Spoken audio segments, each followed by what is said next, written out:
So today we are going to be looking at organizational values and ticketing. So how can we drive an increase in revenue while staying true to our organizational vision, mission, and values? So that's the kind of overall discussion that we're going to be looking at today. A very quick introduction to DynamO for anybody who's not familiar. We are a dynamic pricing tool that helps cultural, sporting, and live events organisers and venues increase their ticket revenue and reduce empty seats. So, of course, this conversation is completely kind of integral to the work that we do. And we work with organisations such as Edinburgh International Festival, who we're joined by today, also Brixton House, the Mousetrap, Soho Theatre. Within the arts and culture sector, we have lots of other kind of clients outside of that. So that's a very brief introduction to DynamO. An introduction to the session today, how this is going to work. We will start with some very brief introductions to our panel speakers. We'll then dive into the discussion itself. We will ask you to complete a very quick feedback survey, and then we will open up for questions if anybody has any burning questions as the discussion goes on.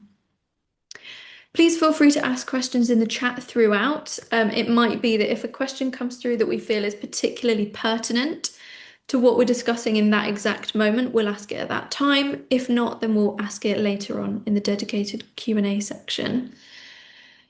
Also, just a little bit of housekeeping. There are captions available for anybody who would like them. And we're also recording today's session so that we can share it on the DynamO website afterwards, but also just to kind of let you know, none of your information is available. None of what's shared in the chat will be seen by anyone. It's purely what you can see on screen in terms of the speakers that will be recorded. So, without further ado, let's introduce our thought leaders from across the sector. So I'll start with myself. I am Phoebe Cleghorn. I work for DynamO. I'm their UK sales and marketing generalist, and I specialise in the UK arts and culture sector. My pronouns are she, her, and I am a white woman in her early 30s. I have blonde hair, which is today tied up. I'm wearing black headphones, and I'm wearing a blue shirt and some pink lipstick today.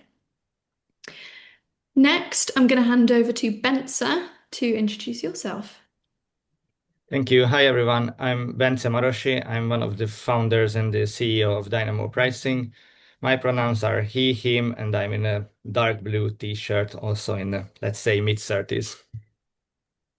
Thank you, Bence. And I will hand over to Monique to introduce yourself. Good morning, everyone. My name's Monique Baptiste-Brown. I am a black woman with ash, blonde and brown range of colours hair braids. I've got red lipstick on today and a brown and blue stripy top. And I'm the head of marketing and communications and audits development at Brixton House. Fab, thank you, Monique. And I will now hand over to Dawn to introduce yourself. Good morning, my name is Dawn Farrow. I'm the founder of a business called On Sale Group, and at On Sale Group we empower marketers across all ways of selling tickets and building campaigns. My pronouns are she, her, and this morning I'm wearing a cream top and I have brown bobbed hair. Lovely, thank you, Dawn. And last but not least, we are also joined by Leon, so please introduce yourself, Leon. Hi everyone, my name's Leon Gray and my pronouns are he, him. I am the head of ticketing and audience experience for Edinburgh International Festival. Today I am wearing a green sweater and I've got short hair which is slightly greying, which probably belies the fact that I've worked in arts for too long. Bless you. Thank you everybody for your lovely introductions. We are super pleased to have you all contributing to the discussion today. We were really keen to welcome a mix, as I said, thought leaders from across the sector, but also from organisations with different offerings and different audiences so that we can get a variety of perspectives today. So with all that said, we are going to start with the first discussion point. And this one is kind of centering around the why it's important to consider organizational values when it comes to our ticket pricing, because it's a conversation that we are frequently having with clients. We know it's a particularly sensitive issue when it comes to the culture sector. And so this is really kind of to open up the discussion. So the question, I'm also going to put this into the chat so that if anybody wants to refer back to it, they can. So the question is, why is it important to consider organizational values when it comes to how we approach ticket pricing? And I will ask if there's anybody who would like to go first answering this. If not, I will choose at random. Okay. I can see, Leon, you've unmuted yourself. Great. So yeah, Leon, please can you answer from your perspective? Sure, will do. So I guess for me, Edinburgh International Festival's a kind of charity, and we're funded by Creative Scotland and the City of Edinburgh Council. So we need to really carefully ensure that our ticket pricing aligns with our organisational values. The International Festival's vision is to provide the kind of deepest level of experience of the highest quality of art for the broadest possible audience, and kind of underpinned by our values of discovery, connection, and internationalism. And I guess it's that broadest possible audience is the kind of key. It means exactly that. So we want everyone to be able to come to the International Festival, and we offer a range of prices and discounts to suit all affordability options. Headline concession, we offer £10 affordable tickets for everybody, and that's not policed. We don't ask any questions on that. Anybody who feels that they qualify for that concession can use it. And we've made a commitment as well. So last year and this year's festival, we've made a commitment that 50% of our tickets will be £30 or under, and we've hit that last year, and we've hit it again this year. And that's really, really important. We feel that £30 is a fairly decent price, and everyone should be able to see the range of shows and concerts that we've got on offer at the International Festival. And it seems to be working. So, we sold 88% of our tickets in our venues this year, and we've exceeded we've hit and exceeded our revenue targets as well. So that broad package seems to be working for us. Amazing. So that's a really nice kind of encouraging anecdote or case study, I suppose, to kind of understand that you can meet your kind of ticket sales goals while prioritizing your kind of values. Absolutely. So thank you, Leon. Dawn, how about you? Why is it important for you to consider organizational values when it comes to ticket pricing approach? Yeah, I just first a reflection on Leon, because it's really inspiring, firstly, isn't it, to know that that's happening in our sector. I think what stands out to me is the opportunity around brand, the established brand behind the festival itself, which can potentially open up opportunity there. I think a lot of us are struggling with creating new brands from scratch, and also every single time having to really battle with the commercial requirement above and beyond our need to want to be accessible. And I think that we've slowly seen a shift, like we all very much understand the lack of funding we're seeing. But I think also it is only getting harder, and the pressure is only getting more in relation to how we better commercialize. And I think, I think partly this is, are we trying to sell more tickets, or are we trying to build events and houses and rooms and venues and experiences that commercially both work and still hold their values? And it's a fascinating cocktail, and one that, I think we are all working really hard to find solutions for. And it's both exciting and, petrifying in the same breath, I think. Yeah, I think that's a really nice distinction to make as well, because I think, yes, per event, we are trying to optimize ticket sales, but it's about also that long-term strategy of like, how can we make sure that we are building an infrastructure that supports both the delivery of our organizational mission and the growth of revenue. So yeah, thank you very much, Dawn.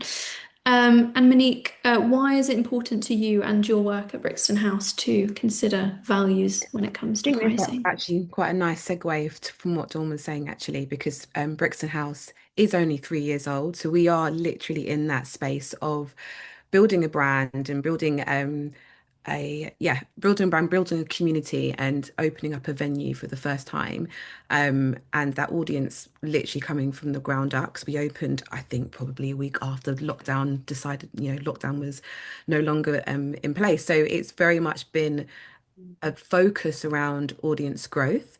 Um, so, Brixton House, it is a theatre in the heart of a community. So we are absolutely value led in that way. And part of our values is around making sure that those that are on our doorstep can literally access our space and access the theatre.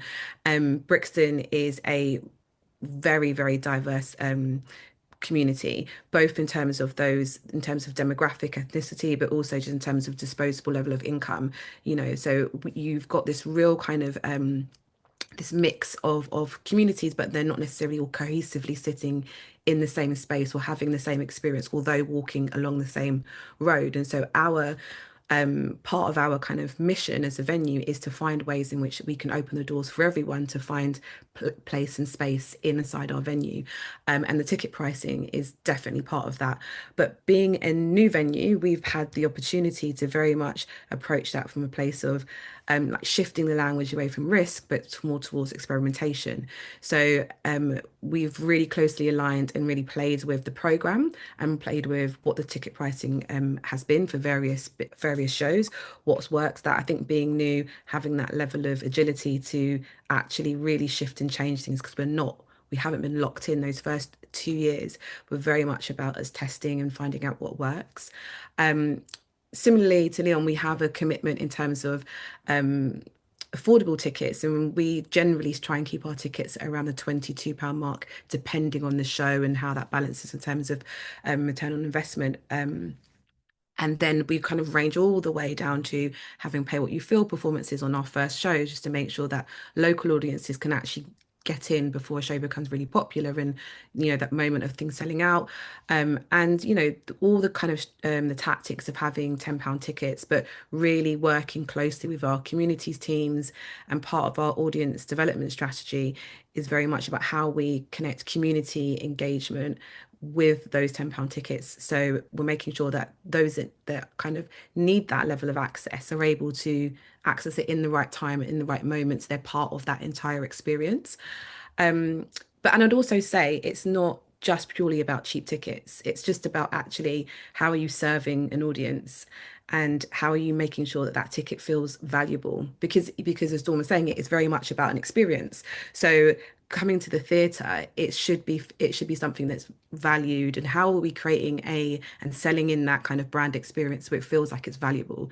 And once you start to build that experience into the minds of the audiences, people are more willing to invest, they're more willing to spend, because the value of the ticket means more.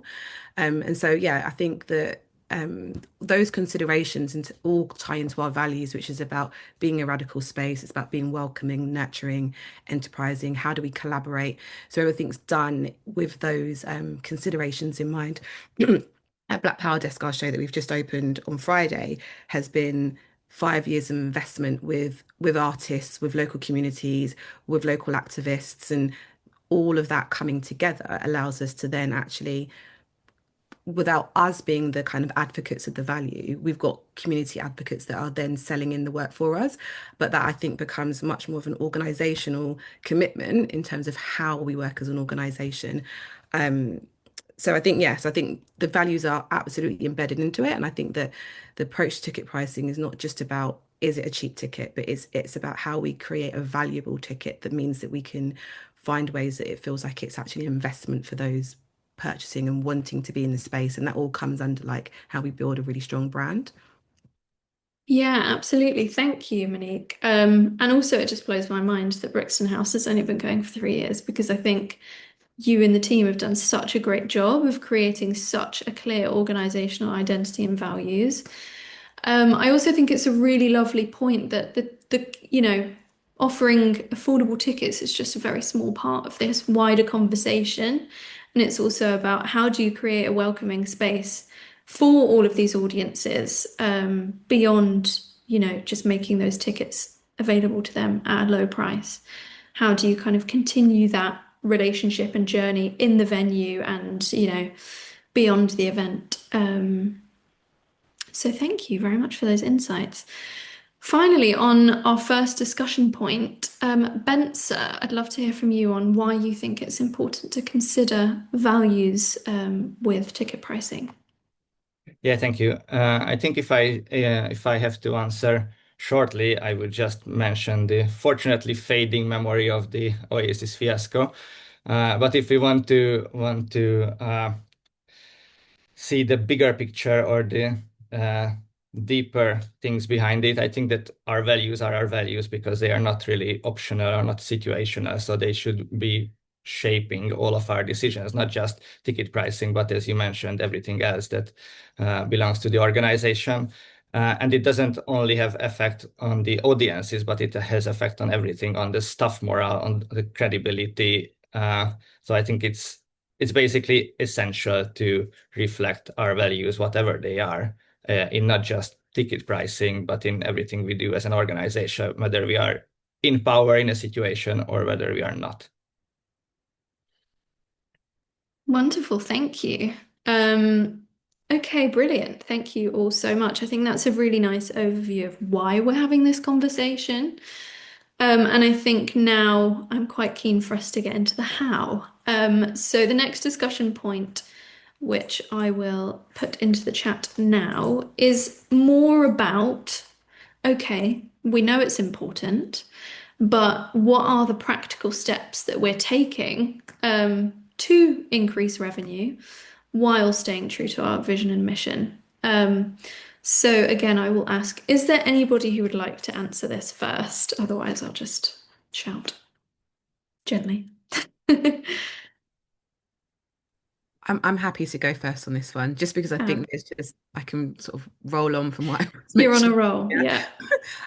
I think that so in terms of like the practical how, just continue on from what I mentioned earlier.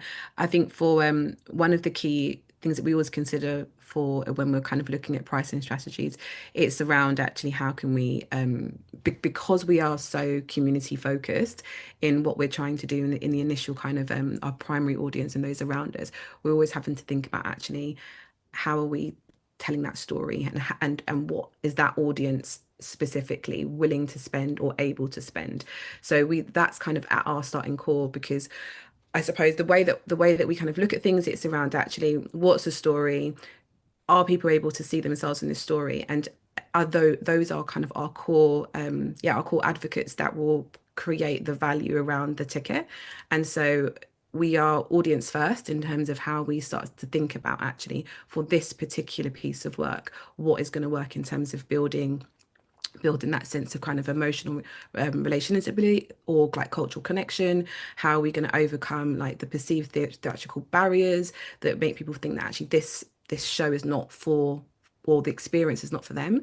But I think that's very specific to our target audiences, and the challenges and considerations that we're thinking about. And so with that, we may it does completely vary, and it's kind of taking away some of the biases and nuances that we think that we probably project into it. So for example, for Black audiences, which is one of our big target audiences, the notion that the tickets always have to be £10 because they typically don't come to theatre, which is not actually factually true, and they are willing to spend a lot more money on tickets if and when it feels like it's actually the right cultural connected kind of piece of work. So we kind of have to, so we approach it very much from a kind of a social cultural kind of perspective, and then lay that out against actually what the kind of return on investment needs to be.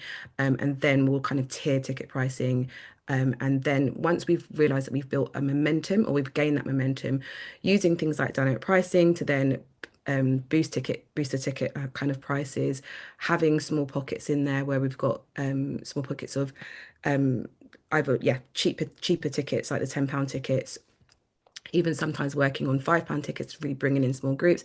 But I think it's strategically working from an audience first point of view, knowing that the audiences you get in the really early stage will authenticate and therefore advocate, and that will therefore kind of like translate to those other people who are seeing this kind of cultural moment and wanting to therefore be part of it. So it's not necessarily just from a financial strategic point of view, but actually about how do we create an experience that people therefore want to be part of it. Amazing. Thank you, Monique. I have a follow-up question to this, but I'm going to come back to that just to make sure that everybody has the chance to answer.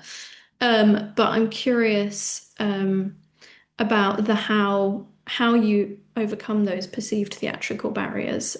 But hopefully we'll have time to come back to that. How about Leon? Could you let us know how you're kind of balancing this increase in revenue with vision and mission at Edinburgh International Festival? Sure, yeah. So we kind of we've mapped it out. We map it out from the start, basically, so we know exactly what we want to do.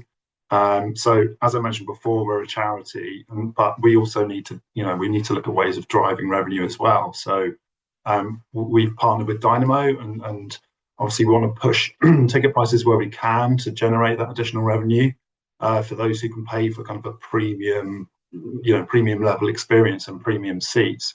And what we do is actually we invest the money that we're generating, that additional revenue, into kind of ticketing initiatives to kind of balance that out. And all of that's kind of costed beforehand. And we do all the kind of analysis on the previous year's festival and work it all out. And so we use that revenue to sort of invest in schemes like we've partnered with Tickets for Good. We've given thousands of tickets away to Tickets for Good this year, as we did last year. We've got a scheme called the Young Musicians Pass, where we give free tickets away to young musicians and singers between the ages of 8 and 18.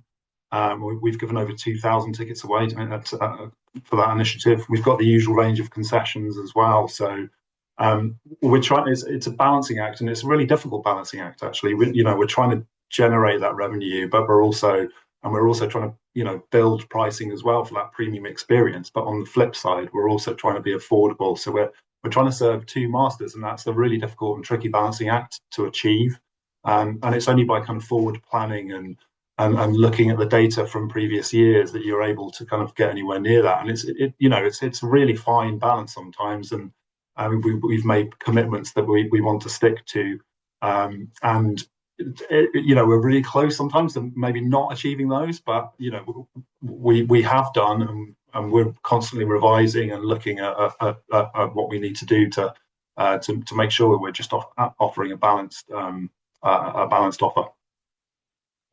Thank you. And I think that's a really nice reminder, because I think a lot of the time there's a bit of a misconception of like driving revenue being at odds with furthering accessibility, but actually increasing revenue can help you support and fund those efforts. So I think what you've just said is a really nice example of like how to do that in practical terms. It's about reinvesting the increased revenue into those schemes. So it's, it kind of, they all work together rather than working against each other, which is really nice. Dawn, how about yourself? What are the kind of what's the how for you in increasing revenue? Yeah, I love both Monique and Leon's responses, because one, I always, that £10 ticket, like when did we start deciding that was the price? I remember that moment. I did it, right? And also, in that whole kind of audience development, when we do our questionnaires, like who hasn't seen an answer to a feedback form that says, I'd like cheaper tickets? I mean, like they're always going to ask for a cheaper ticket. And I think it goes back to, for me, when I'm working with clients and when I'm working with the broader marketing community, we talk a lot about value and experience. And this ties back to what Monique and Leon have both said. really what I would talk around the psychology of selling a ticket. So it's less about the price of the ticket, but actually like what are we giving? And I know we're so busy as marketers and ticketing specialists, and we always feel like we're giving, and but ultimately we really are, and that idea of like what is the exchange? So whether I am paying £10 or 150, like what is that exchange? Because the exchange isn't the ticket. The exchange is the transformation in the event, the transformation they see on stage. It's the way they feel when they're leaving. And you can argue it's the way we make them feel when they arrive or from the moment they get their ticket confirmation. So that's what I focus on. It's very much what I understand around this psychology around why I want to make the purchase. I also think increasingly I see interesting marketers and ticketing specialists looking at who qualifies for a particular ticket price or access or discount. And I would refer there to a very wealthy group of older demographic who more traditionally would qualify for an OAP rate, but who now, with absolute kindness, are getting their free bus passes and £10 tickets when actually, they would happily afford a £50-60 ticket. But because we're sort of conditioned ourselves in arts and culture, and in fairness, broader entertainment, to that's something we must offer. They're smart. That's a smart group of people, and they take advantage of a rate that actually perhaps we take it off our offering. Controversial. Love it when there's a spicy opinion in a discussion. It's great. Thank you. But really kind of valid for all of these things to be considered. And I think just kind of coming back to the perception of value and what we're offering. Anna, my colleague at DynamO, who is here, shared a really interesting study with me recently, and I will try and find a link to it in a moment. But it was a study on young Broadway audiences, and of course Broadway pricing is a whole different beast. But it was about their perception of value, and it was young audiences. They were more willing to pay more for a play or a show if they understood what went into the production. So it was a perception of like, the craft and the work and the time and the resources that go into it. Communicating that then helps increase their perceived value and their willingness to spend on a ticket. Of course, that comes with a level of privilege of being able to spend that money. Not everybody has that ability. Thank you, Anna. I was hoping you might share the link. So if anybody wants to have a look at that, it's a really interesting study. And it's Gen Z and millennial theatre goers in particular. But anyway, I'll stop waffling.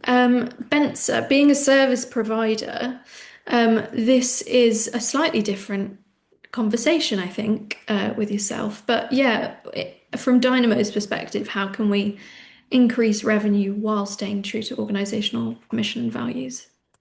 Yeah, thank you. My mind is still full of the previous answers because they were very interesting. Basically, my main message here, I think, is about being strategic in this question. I also gathered some examples that can be a good starting point, but these are just, let's say, ideas to consider. But that's why I say that the strategic approach itself is the most important. So yeah, basically, I listed some things that, for example, if we say that the 50% of our tickets are offered for the same price, does that mean that we have an assumption that the 50% of our audiences have exactly the same needs and preferences? Because I don't think so. And I think the offer has to reflect the needs, the preferences, the budgets, the everything of our audiences. So I think differentiation is key, but not just in ticket pricing, but also in how you create your zones or sectors in your auditorium, or how you plan your shows. Basically, you have matinees, weekdays, weekend shows, basically how you segment your audience, how you segment your seats, how you segment your events and performances as well. And my second main message, next to the being strategic here, is to be brave with applying significantly different pricing strategies across these segments. And I heard echoing this idea from some of the previous answers, which I'm very happy about. Amazing. Thank you, Bence. And moving on to the final discussion point now, and I wonder if I'll probably get you to start with this one, Bence. And we've kind of started to discuss this a little bit already, but one of the biggest things that we hear from the organizations that we speak to is, it's a challenge to increase revenue, or even, we can't explore dynamic pricing because we have accessible pricing schemes. And they're always interested in hearing from organizations who are kind of balancing the two of those. So again, I'm going to share a copy of the question into the chat, so it is there. But what is your organization's stance on access and inclusion? And how do you make sure that your approach to pricing supports this work? So yeah, Bence, can I come back to you on that? Yeah, until now I had the comfortable position to speak last. Sorry to mix it up. Yeah, okay. So basically, as we talked about it, we don't have any own ticket inventory, so I just can share some best practices or some client examples that we see from the different markets, different segments that we serve from all around the world. And basically, I prepared 3 examples here. One is that a large theater, a large Hungarian theater, was able to introduce cheaper tickets than any time before because they were able to fund the lost revenue of those cheaper tickets from the premium seats, premium or peak shows, extra revenue. So basically, it's also about, let's say, differentiation or being brave of having much higher prices for some events, some seats, for some customer segments than for the others. The other best practice that is also used at Edinburgh International Festival is that having some pre-sale windows for members, supporters, any kind of selected user groups, or not even selected. It's up to the decision of the organization. And those pre-sale windows can be priced dynamically on a lower range than the general sales afterwards, or it can be priced with a flat price, while the main general public faces dynamic pricing, or it can be even flat price. Both, obviously, our clients use dynamic pricing at least one of these situations, but it's also a way of segmenting the prices and basically the audiences as well.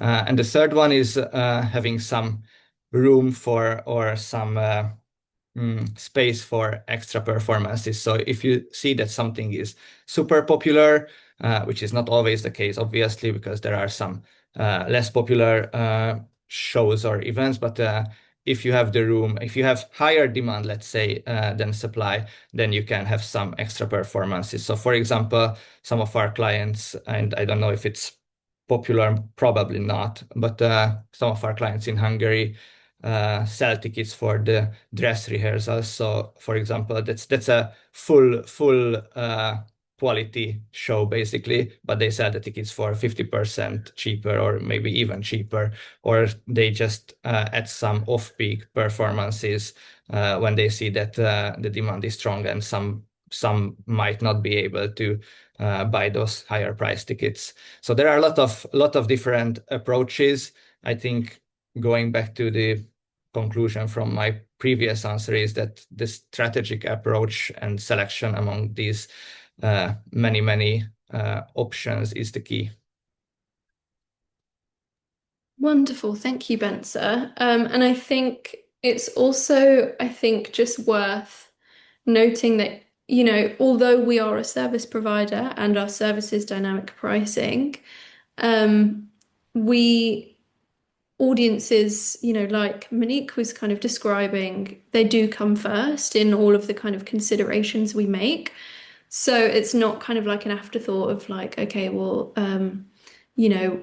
all we care about is increasing revenue. We're also prioritizing audiences, and it's also about making sure that we're helping organizations protect their relationships with their audiences as well. We don't want to kind of alienate or give anybody a negative experience that might prevent them from returning to a venue, for example, or an event. So yeah, just to kind of note on our overall approach. I think just because it kind of segues quite nicely, Leon, it'd be great to hear about Edinburgh International Festival's stance on access and inclusion and how you make sure that your work supports this. Yeah, I've kind of touched on it, I think, in the last answer, but just kind of maybe dig a little bit deeper. So, the typical audience you'd imagine for the international festival is slightly older. So obviously we want to try and build an audience of a younger generation, the next generation of international festival attendees. So we've got kind of concessions that really build on that. So under 18 concessions, 50% off the standard ticket price. We've got an under 30 ticket concession as well, which kind of covers students and younger people more generally. We offer a 30% concession for arts workers, recognizing that arts workers are a really important category. And we've got 50% half price tickets for deaf, disabled, and neurodivergent audience members as well. So the last one is a really, really interesting one. So we'd kind of reclassified the deaf disabled concession a couple of years ago. It was 30% off. And then we opened it up to people who identify as neurodivergent as well, and increased the concession to 50%. And we've seen a huge expansion in that concession, and it's been really interesting over the last couple of years. So we've seen the highest number of discount tickets issued to deaf, disabled, and neurodivergent audience members. And that kind of reflects we've got a thing called the Access Pass, which we hold tickets for certain purposes. So it could be like an aisle seat, or a seat near an exit, or a seat near a toilet. And we hold those in the Access Pass. People can sign up to this free subscription, and you can book these tickets online. So they're locked seats specifically for Access Pass customers, and that's we've seen that really expand that scheme, and obviously by extension the concessions expanded as well. And I mentioned previously we've given lots of tickets away for our Young Musicians Pass scheme for young people who play musical instruments and sing, thousands of tickets given away for that. So again, it's like looking at the whole package and looking at who are you trying to focus on, who are you trying to build an audience with, and then offering something to do that and build on that year on year. Fabulous, thank you. And it's really interesting to hear about the specific kind of practical examples that you shared there. Also, just for anybody who's kind of starting to consider or explore how they might improve their organization's accessibility, there are so many great resources available. I know that Digital Culture Network, All In, there are lots of resources that are specific on, where can I start when it comes to improving my organization's accessibility. So thank you, Leon. And Monique, how about yourself? How would you kind of weave that accessibility into your work at Brixton House? So I think similarly, we have the similar kind of the expected sort of access schemes, and the 50% off. But what we find with some of our audiences, those categorizations are not things that they're aware of. So there's almost like a theatrical language barrier. So someone that has those specific needs may not necessarily be aware that spaces or venues have access schemes. So they don't necessarily look for that as as a category to place themselves in when they're purchasing tickets, and that's that's due to, it's something that we're looking at more closely, but I think a lot of it is to do with first time kind of like over the threshold into a theatre space, and much of that kind of support in ticket purchasing comes via our box office and our front of house teams, so it's much more kind of on the ground level. And so the way that we've approached that is that we will have the scheme, and so it's almost reintroducing different groups into some of the support and the benefits that actually sit within organisations, because it's not necessarily as clear to those bookers. An example is that is, for example, we have in Brixton, there's a huge growing Latin American community, who of which are one of our audiences. And so we trialed multilingual captioning, example. So those audiences wouldn't necessarily think to attend a captioned show, but actually by us including Spanish and Portuguese in that, and changing the way that our comms worked in terms of actually do multilingual comms, it then enabled us to actually grow that audience for that particular caption performance, because it then became something that they understood. So a lot of what we're doing at the moment in terms of access and inclusion is around translation, and actually translating some of the terms and the way in which that we operate as in the theatre industry to audiences that are newly coming into those spaces and don't necessarily categorize themselves in that way, and ensuring that there are tickets that are available for them by holding seats and holding specific ticket allocations for those audiences. But it's about being intentional in terms of that access and those inclusionary groups. Thank you. I think that's a really pertinent point as well, because I think it can't just be a case of, okay, well, if we build it, then they'll come, because how do these people know what's there if there's not clear communication, proactive communication of like finding specific communities and making sure that, you're communicating in a language that otherwise, there are language barriers that would prevent them from accessing your theatre. So I think that's a really kind of great point, that it doesn't end at just providing these schemes. It's also about how do we make sure that we're communicating that in the best way possible for those communities, essentially. And finally, on this discussion point, Dawn, it would be great to hear your kind of thoughts on how to bridge the gap between access and your approach to pricing. Yeah, I think in this scenario, I can talk more specifically about what I'm doing in relation to my businesses. And I think slightly differently to Monique and Leon, my audience effectively are the workforce, the broadest marketing workforce across arts and events and experiences. And I think that when I think about that in relation to On Sale Live as an example, what I'm most interested in is the education piece. And even just listening to the great ideas that Monique and Leon have just, like, I never thought about the translation piece. Like, that's just so inspiring to me, so much more interesting than a £10 ticket. And how we can overlay, getting in a room and learning from one another with the technology. And I say this, I don't even work with DynamO, but the more technology can enable access to tickets and experiences, like it can only be exciting for us. And I think about my work, which is all around sharing, networking, and learning. Like they're the businesses that I create, and that's what I deliver for our sector. I think that the most exciting piece is the piece around education, and in terms of growing the workforce, because wouldn't that be exciting? So we're talking about growing audiences, but my life's work is to make sure that somebody sees me out of a job because they are so wonderful that they come into the business and they use technology and they use the education we're providing them, and they help us take all of these great ideas and they move us on to the next level. So we're not, we'll always talk about access, but it would be great if there are the parts of our audience groups that we find solutions for, so we can then move on to the next group of audiences that also need our support. Wonderful, thank you. And I think it's really interesting to hear a different perspective, because obviously you're offering and your organization's audience is different. All of ours are.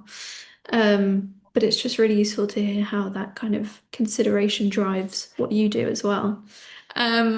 There's been a couple of really lovely headlines about this year's festival reaching kind of like record sales. So firstly, congratulations on that. That's incredibly exciting. But I kind of wanted to ask about the various factors that you feel contributed to that success, just in case there's anything that we can learn from that today. Yeah, I mean, it boils down to that kind of balance between pushing prices for a kind of a premium experience and also offering a kind of range of affordability options. And I think we've really got that balance. We've struck a really good balance this year. We're always trying to sell as many tickets as we can, as any venue is. Where we're also trying to kind of target, as I've mentioned in the previous questions, trying to target those kind of priority groups, I guess. And I think having a kind of really clear plan to start off with, it just enables us to kind of tweak and sort of be a bit agile. And as we kind of go through the sales cycle and we get closer to the festival and the festival itself, we're kind of building on and getting closer and closer to those targets that we've kind of set ourselves before the festival's even started, in that kind of planning stage. And I just thought it's all kind of coalesced this year, I think. And it was a slightly smaller program. It was a slightly more compact program. I don't know whether that's kind of maybe contributed to it as well. But it seems that, having that kind of clear plan and path and just working towards that and making tweaks and adjusting and being agile has definitely kind of led to where we're at. And it's been really successful. 88% of seats, that's capacity wise, which is like quite incredible. That's like the best result for over a decade, I think. So really, really pleased. Yeah, that's amazing. It's always really exciting to hear from organizations who are kind of not just meeting past performance, but exceeding on that. And I just think it's always really helpful for us to be able to share and learn from each other, because otherwise we can kind of work in organization specific silos. So yeah, that's why I'm a big fan of these kinds of things, so that we can share those learnings. And very quickly also, I think we've covered a lot of this already in some of the insights you've all shared, but I wanted to come back to overcoming perceived barriers to theatrical experiences. And I know, Monique, you kind of spoke very practically about looking at language. And I just wanted to ask generally, so anyone can answer this, what kind of practical measures you've taken that you found to be quite successful in welcoming specific audiences in by removing certain barriers. If there's any more insights that anybody would like to share there. I'm happy to kickstart off, but I think for Brixton House in particular, just in thinking about it, is literally the facade, the look and the architecture of our culture institutional spaces, which seems so kind of maybe absurd to say, but for many people, the kind of the grandness, the sense of scale, in the sense of Brixton House feels very, very polished and very new, which for many people in the communities triggers a sense of gentrification. So it's actually from literally the actual site and the architecture of the space, and people believing that the spaces are not for them on a very, very literal level. And so what can we do to start to build and overturn that psychology? And some of that is like for example, at the moment we have literally wrapped our building in this bright orange vinyl wrap that literally shouts and says this is who and what we are, what we are. And so it will just draw people in. It's about how we start to use poster sites in a different way. So rather than kind of like atypical sort of, this is our theatre posters, using language and being really brand focused and selling what we are and what we do in a really different way. And I think it's sort of circumventing some of the more traditional arts marketing techniques, but actually moving us into brand storytelling and getting people to understand the purpose and the why we even are in the space. Does this building exist, and what is it that we actually do? And ultimately, what we do is tell stories that people want to hear, and it's kind of reframe it in that way. So those are like a couple of practical things that we do, and we very much are, being in Brixton, we are very much music led as well. So we will often have lots of kind of music led or music focused loud moments that really allow kind of the community to hear and feel us. So therefore they're brought in for something that's translatable, that they understand and know, and therefore find their segues into the workshops, into the theatre spaces, and kind of like, focus on it that way. So it's like brand and audience essentially.